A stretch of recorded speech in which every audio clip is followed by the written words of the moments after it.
안녕하세요. 반갑습니다. 비트코인 뉴스 팡입니다. 자, 금일은 여러분들 비트코인 폭락 원인이라고 꼽혀지는 비트코인 캐시 하드포크에 대해서 정확하게 알아보도록 하고요. 비트코인 캐시와 관련된 그 비트코인에 대한 우려 이런 것들도 같이 한번 살펴보도록 하겠습니다. 도움이 되신다면 좋아요, 구독, 댓글 달아주시면 감사하겠습니다. 알림 설정도 해주시고요. 자, 시작해 보도록 할게요. 비트코인 폭락이 이번에 나왔는데 그 원인으로 가장 중요하게 꼽히는 게 비트코인 캐시의 하드포크입니다. 그리고 이 하드포크에 대해서 양 진영이 나눠져서 지금 굉장히 격렬하게 싸우고 있고 그 진영 간의 내분에 대한 불확실성으로 그 비트코인의 폭락까지 연결됐다라고 하고 있습니다. 실제 비트코인 캐시는 이번에 하드포크 날짜가 이제 지나면서 급격하게 하락을 했는데요. 이건 뭐 일어날 수밖에 없는 일이긴 하죠. 이 자체는. 근데 그 내용이 왜 이런 이제 비트코인 캐시의 하드포크에 대한 정확한 내용들과 그리고 이 내부적인 내용들이 여러 가지가 있는데 그걸 좀 자세히 살펴보도록 하겠습니다. 우선 이제 비트코인 캐시가 양 진영으로 나눠져 있는데 원래 이제 그 두 가지로 나눠졌을 때 비트코인 캐시 그 ABC와 비트코인 SB로 이제 나눠졌어요. 근데 여기에 비트코인 ABC와 비트코인 SB는 실제로 이제 크레이그 라이트와 그리고 우즈한 진영으로 이제 거의 두 가지로 나눠지는데요. 이 사토시 비전이라고 해서 이 사토시의 그 비전을 이어간다라고 해서 이 크레이그 라이트라는 사람, 자기가 사토시 나카모토라고 이렇게 그 비트코인의 창시자라고 했던 그 사람이 이끌어가는 거고, 요거는 우지한이 원래 이끌어갔던 거고요. 근데 이제 두 진영이 채굴자에서는 이 SV 진영, 그 비트코인 SV 진영으로 좀 더 몰렸다고 하고요. 기업이나 투자는 ABC 쪽을 지지한다라고 되어 있습니다. 실제 이제 진영이 두 파로 처음에 나눴었고 이 두 진영 간의 싸움으로 지금 비춰지고 있는데 66%가 이제 비트코인 캐시 채굴자들이 이 SV를 지원한다라고 했어요. 그래서 크레이그 라이트가 굉장히 이제 자신감 있게 SV 쪽에서 이 ABC를 공격하겠다 할 정도로 이야기를 했습니다. 요 내용이 이제 인터뷰 내용에서 나왔었는데요. 그 BCH 비트코인 캐시 그 SB 진영에서 크레이그 라이트가 이 인터뷰를 했어요. 그 유튜브에 이제 톰 베이스와의 인터뷰에서 라이트는 BCH SB를 지원할 더 많은 채굴자들을 확보했다라고 이렇게 이야기를 했고 이미 해시율 한계치 51%를 지원하고 있다라고 인터뷰에서 이야기를 했습니다. 실제로 이제 SV 지지풀이 이제 코인게이트 그리고 멤풀 그리고 BMG 그리고 SVP가 네트워크 해시율의 56%를 차지하고 있다는 것을 코인더댄스의 이제 데이터를 통해서 확인할 수 있다고 했습니다. 그래서 이제 SV 쪽이 아무래도 유리하지 않나 이렇게 이제 생각이 들었던 거죠. 아무래도 채굴자 베이스를 가져가게 되면 굉장히 위협적이거든요. 이 자체가 51% 이상을 차지해버리면 그 실제적으로 우리가 이제 블록체인에서 그 공격을 받을 수 있는 그 퍼센테지가 51%를 확보하게 되면 그 영역을 이제 블록체인 영역을 거의 차지해버릴 수 있기 때문에 이 공격 위험은 항상 있었습니다. 근데 이 51%를 확보했다라고 하니까 이게 굉장히 위협적으로 이제 느껴졌던 거죠. 그래서 실제 비트코인 캐시의 SV 가격이 급등을 하기도 했습니다. 이 인터뷰를 하고 나서 해시파워 발언에 대해서요. 이게 폴로닉스에서 이미 선물 거래가 이루어지고 있었고 그 거래에서 이제 가격치가 반영이 됐던 거죠. 실제적으로 그 라이트가 이제 여기에서 주장했던 거, 비트메인의 CEO 오지안이 비트코인 해시율을 13.5%를 보유한 엔트프를 활용할 가능성에 대해서는 이제 어떻게 생각하느냐 했는데 영국이나 미국보다 더 엄격한 법이 적용되는 중국 기업의 대표가 승인 없이 주주의 자금을 사용하는 것 같다라면서 이제 법적 문제를 지적했죠. 근데 이제 우제안이 그거를 뭐 사용할지 안 할지는 뭐 자기 마음이죠. 그래서 법적으로 문제가 되든 어쩌든 이 공격을 받으면 이제 뭐 다 잃는 거니까 우지한도 이걸 긴장을 했겠죠. 실제 이제 빅캣 대전이라고 불리는 이제 비트코인 캐시의 분기 하드포크에서 이 두 가지의 진영으로 나눠졌고, 그 실제 우지한은 이 전쟁에 대비해서 9만 개의 새로운 채굴 기계를 추가했다고 합니다. 그래서 현재 그만큼 이 우지한도 이것에 대해서 긴장하고 준비를 했다라는 거예요. 그래서 채굴기를 9만 개를 추가적으로 9만 개면 어마어마한 거거든요. 9만 개. 그래서 엄청난 양의 채굴기를 실제 이 비트코인 ABC 이쪽으로 하기 위해서 굉장히 크게 투자를 했고, 여기 이제 가격이 나와 있는데요. 실제 SB와 ABC의 가격인데 306.69달러 그리고 84.90달러로 이 차이가 꽤 많이 났어요. 이미 선물 거래에서. 그래서 그 비트코인 SV보다는 비트코인 ABC 쪽으로 조금 더 치중되어 있죠. 아까 말한 투자자들이 이쪽으로 조금 더 그 ABC 쪽에 그 힘을 실어주는, 그리고 그쪽을 좀 더 믿어주는 쪽으로 지금 진영이 나눠져 있었습니다.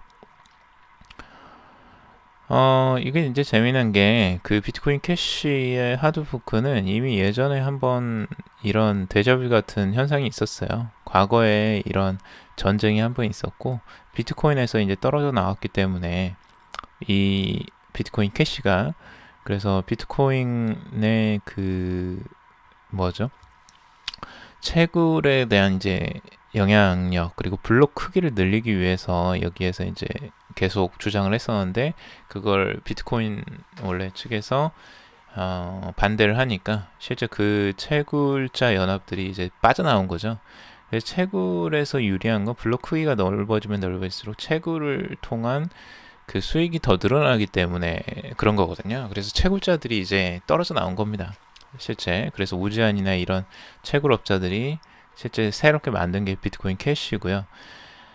그때 결국에는 이득을 보고 나온 거죠. 결국에는 우지안도 사업가고 이 크레이그 라이트나 이런 진영들도 결국에는 다 자기가 돈을 보고 나온 거예요. 그러니까 어떤 명분이나 뭐 이런 것보다는 다 수익, 자기가 이득을 취하기 위해서 고려했던 것들이죠. 근데 이제 그렇게 나왔던 사람들이 다시 또 이득 가지고 하는 거예요. 영향력과 통제권의 문제라고 지금 이야기를 하고 있는데, 영향력과 통제권을 행사하려고 하는 이유가 뭐겠습니까? 결국에는 그것에 대한 채굴에 대한 그 이득, 자신의 이득을 가져가기 위한 거잖아요. 그러니까 결국엔 그걸 가져가기 위한 자신의 영향력과 통제권을 이제 가져가겠다라는 거죠. 그래서 지금 현재 그걸로 싸우다가 이제 두 개로 쪼개지는 거예요. 결국에는. 근데 여기에는 말이 많고 탈이 많을 수밖에 없는 게, 이렇게 서로의 이득을 계속 가지고 싸우게 되면 결국에는 계속 분리가 되고 그 안에는 항상 문제가 생길 수밖에 없습니다. 그래서 이게 참 비트코인 캐시 진영은 이 부분이 항상 쟁점으로 남아 있을 것 같아요. 계속 이런 식으로 자신들의 이득을 계속 생각하면서 싸운다면. 근데 비트코인 캐시의 이제 하드포크가 이제 시작이 됐고요. BCH, ABC가 그 초반에 주도권을 지금 확보하고 있습니다. 그래서 이거는 그 하드포크가 진행되고 난 다음에 나온 기사입니다. 근데 실제적으로 비트코인 캐시의 노드 운영자들의 74% 정도가 비트코인 ABC에서 돌고 있어요. 그리고 비트코인 SV에서 도는 노드는 8% 수준이라고 합니다. 그러니까 굉장히 많이 차이가 나죠. 실제적으로 그 채굴에 대한 노드가 의외로 생각보다 차이가 많이 나요. 아까 51%를 확보했다고 했는데 지금 현재 초기에는 지금 차이가 어마어마하게 나고 있습니다.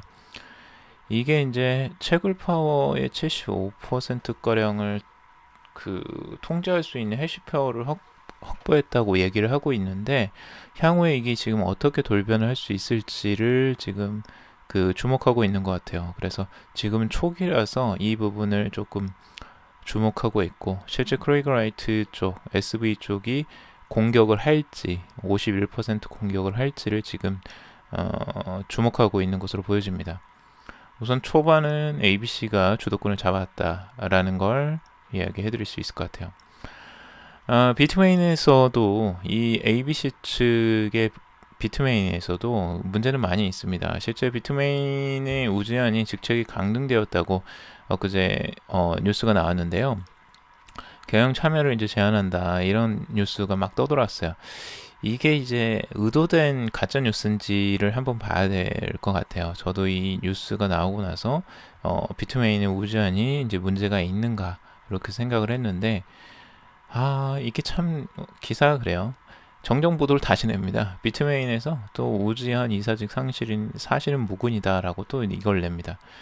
그러니까 이게 아까 SV 측에서 일부러 가짜 뉴스를 뿌린 건지 이쪽에 공격하기 위해서 아니면 실제 뉴스인 건지 요거는 아직 몰라요.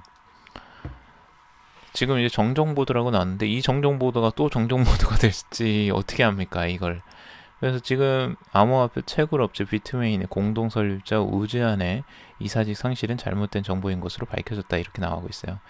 비트메인의 베이징 대변인이 나와서 이렇게 정정 보도를 내고 있고 비트메인이 조직 개편을 한 것은 맞지만 우지한은 여전히 이사회 공동 경영자라고 밝혔습니다. 그러니까 이게 다음날 이제 바로 나온 건데 요런 뉴스들이 이제 왔다 갔다 해요 지금. 실제적으로 어떻게 진행되는지는 이 기사만 가지고는 보기가 참 쉽지는 않은 것 같습니다. 아무튼 비트메인 그쪽에 서로 싸움이 일어나면서 이런 기사들이 지금 나오는 것으로 추측을 해봅니다. 개인적으로는. 자, 그런데 이제 더 재미난 건 지금 샘슨 모우라는 사람이 이제 나와서 인터뷰를 하고 있는데요. 이 블록스트림의 샘슨 모우 이분도 굉장히 유명한 사람들 중에 한 명입니다. 굉장히 이제 관련된 그 인터뷰도 많이 하고 그런 행사에도 굉장히 많이 출연해서 강사로도 많이 나오는데 이분이 이제 이런 의의를 제기를 했어요. 지금 비트메인의 IPO는 최근 암호화폐 세계에서 큰 이슈로 이제 꼽히는데 그 IPO 숫자 뒤에 숨은 진실을 봐라. 4,500억 원 손실을 보고 있다. 비트메인이 이렇게 의견을 제기하고 있습니다. 그러니까 지금 비트메인 매출은 2018년도 상반기만 28억 달러 그리고 7억 4,200만 달러로 전년 동기 대비해서 10배 이상 그리고 7배가 성장을 했다고 했어요. 근데 재미난 건 이것만 보면은 굉장히 크게 성장을 하고 비트메인이 굉장히 잘 나가는 것처럼 보이는데 뒤를 보면 재미난 게 있습니다. IPO 보고서를 이제 냈어요. 근데 올해 상반기 매출만 22억이 나왔고요. 근데 여기서 이제 문제는 상반기 이익이 1분기 수익이 11억 370만 달러였어요. 근데 상반기 이익은 7억 4,200만 달러예요. 이거 잘 보셔야 돼요. 1분기 이익은 1분기 이익은 11억 370만 달러예요. 근데 상반기 이익이 7억 4,200만 달러예요. 자, 보면은 재밌는 게 1분기보다 상반기 이익이 줄어들었어요. 그렇죠? 2분기에 어떤 일이 있었는지 안 알려주고 상반기 이익만 딱 알려줬어요. 근데 상반기는 7억 4,200만 달러예요. 자, 그렇다는 건 2분기에 3억 9,500만 달러의 손실이 발생했다는 걸 의미하죠. 이 자체가. 그러니까 요걸 캐치한 거예요. 이분이. 손실이 있다는 거예요. 2분기에 손실이 나왔다는 거예요. 그러니까 수익은 굉장히 높았는데 1분기에 갑자기 2분기의 수익이 갑자기 줄어들었어요. 손실이죠, 손실. 그러니까 3억 9,500만 달러가 손실이 발생한 겁니다. 그러니까 이거를 숨긴 거죠. 2분기에 그것들을 숨기고 지금 1분기 수익만을 두드러지게 보여준 겁니다. 그러니까 여기에 손실을 발견한 거 요거 굉장히 큰 것 같아요. 그리고 중요한 숫자가 이제 실패한 칩의 재고들인데 재고가 지금 2억 5,200만 개와 재고 정리된 것이 3억 9,030만 개가 있다고요. 그러니까 여기에 대한 손실이 굉장히 지금 커진 것 같은데요. 이 재고 수준이 말도 못하게 이제 높아지는 겁니다. 이 자체가. 그럼 재고가 높다는 건 판매가 지금 잘 안 되거나 문제가 경쟁자들이 지금 출연해서 그렇거나 뭐 이런 여러 가지 문제점이 있죠. 지금 특히나 최근에 가격이 계속 하락하고 채굴기에 대한 그 수요가 굉장히 떨어지고 있죠. 떨어질 수밖에 없는 게 채산성이 엄청나게 낮아졌기 때문에 관심도 낮아졌고요. 그래서 아마 비트메인이 많은 거기에 대한 손실을 보지 않았나라고 지금 예측을 하는 것으로 보여져요. 어느 정도 일리는 있습니다. 이 자체 숫자만으로 보고서는 확실히 2분기에는 손실이 난 것으로 지금 볼 수 있죠. 그래서 이런 부분들을 명확하게 봐야 되는 것 같아요. 비트메인이 지금 하는 것들 어떻게 진행될지는 추가적으로 한번 봐야 되겠지만 이런 우려들이 지금 제기되고 있습니다. 그래서 여러분들 신중하게 비트코인 캐시나 이런 것들 잘 보시고 투자를 하시고요. 얘네들이 투자를 받아서 이렇게 열심히 하는 이유, 결국에는 돈이 필요해서 아닌가라고 여기서 이제 추측을 하는 것을 보여줍니다. 항상 이제 객관적인 사실들을 보고 여러분들도 투자에 한번 참여하시길 바라고요. 투자는 언제나 신중하게 여러분들 스스로 공부하셔서 결정하시길 바라겠습니다. 도움이 되셨으면 좋아요, 구독, 알림 설정, 댓글 달아주시면 정말 감사하겠고요. 다음에 더 유익한 소식으로 찾아뵙도록 하겠습니다. 들어주셔서 정말 감사합니다.